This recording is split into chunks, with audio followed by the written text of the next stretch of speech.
জনগণ স্বাধীনতার পক্ষে, আপনারা স্বাধীনতার বিরুদ্ধে অবস্থান করলেন 71 সালে।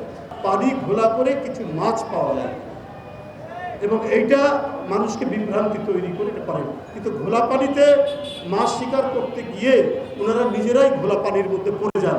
এটাই আমি বারবার দেখেছি, একবারও কিন্তু সাকসেসফুল হতে পারে।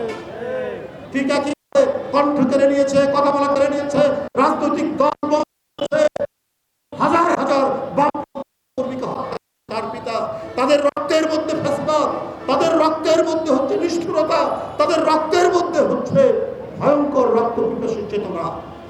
এই চেতনা তো যাবে না তাদের কাছ থেকে।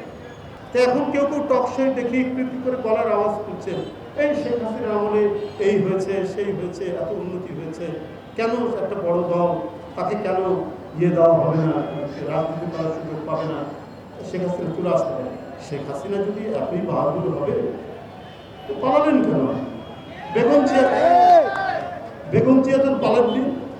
মইনুল আহমেদ কত চেষ্টা করেছে, ফখরুদ্দিন আহমেদ সাহেব কত চেষ্টা করেছে, থ্রেট করেছে, হুমকি দিয়েছে, নিজে বছরের পর বছর জেল খেটেছেন, তো শেখ হাসিনার কাছে আত্মসমর্পণ করেননি, ওনার অন্যায় আবদারের কাছে মাথা নত করেননি বেগম জিয়া। আপনি তো সেই দৃষ্টান্ত রাখেননি।